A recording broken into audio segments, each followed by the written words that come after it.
This evening, we presented the Shelton School District budget for the 2020-21 school year, which takes into account many serious issues, but none more important than people's livelihood, their health and safety, and of course, the ultimate solvency of the Shelton School District and our continued march towards providing an exceptional educational program for our students. There were four elements that influenced our conversation and decisions this evening. The pandemic, number one, the uncertainty of our projected enrollment, moving our school district, number three, moving our school district to a hybrid model at some point, and the associated increased expenses required for this transition. And number four, which is very, very important, preparing our school district for any financial challenges that are sure to come during and after the 2021 school year. My administration and the school board comprehend public school finance. We know how and when to allocate, redistribute, collapse, reduce, or enhance our programs when appropriate, as evidenced by a perfect no-finding audit this past year that was determined by the Washington State Auditor's Office. As your superintendent, I have the responsibility to make difficult recommendations and decisions, not only in terms of the budget, but in respect to all facets of our school program. I truly believe that together we can continue to make a positive difference for our students, families, staff, and community. Please join us in our efforts to continue moving our school district to even greater heights and achievements. I will tell you that this evening was one of the most difficult board meetings in my career.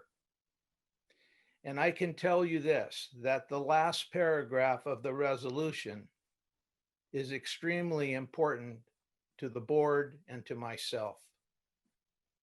Our hope is that with new information that I believe we'll receive possibly from the governor tomorrow or sometime very soon, that will impact the transportation, the use of the transportation money, and some direction on job sharing, will give the board and I the ability to be as creative and innovative as possible to bring back as many people as possible.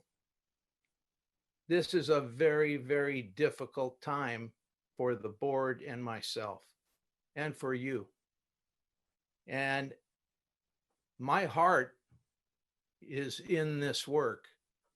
And I want to be able to come back to you soon with some different ideas to bring people back to work within reason and within legal parameters.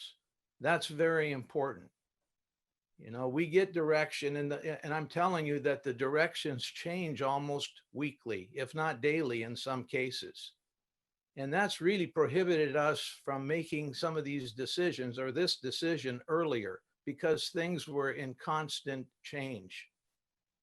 There's no question that we would have loved to be able to tell you exactly what was going to happen, but we just didn't have all the information. And quite frankly, we don't have all the information as we speak today, as we speak tonight.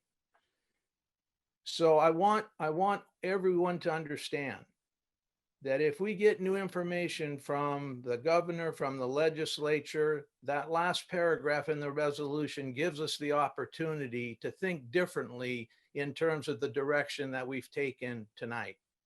And I can assure you that I will work closely with the school board and our budget department, Brenda, to see what we can do to bring people back to work. We need you. The school district will not be the same without you.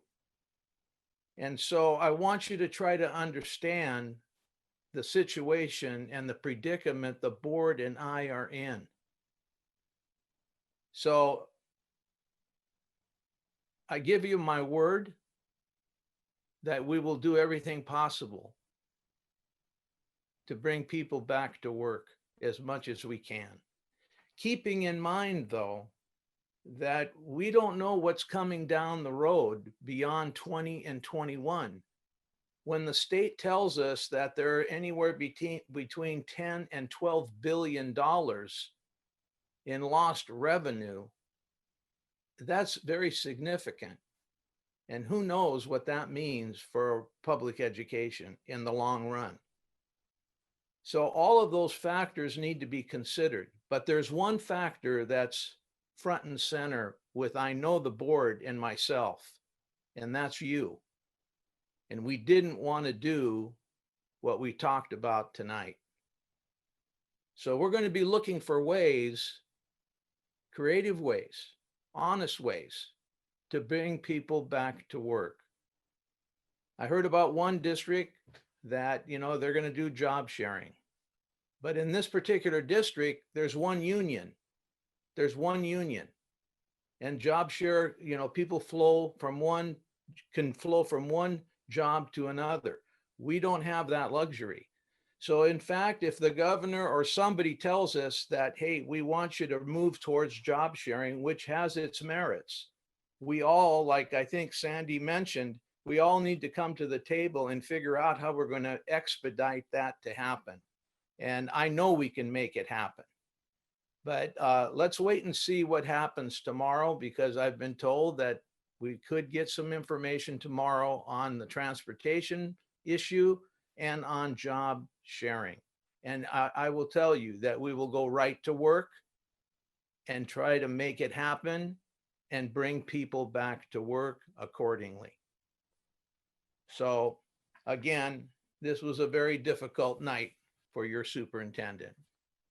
I heard you.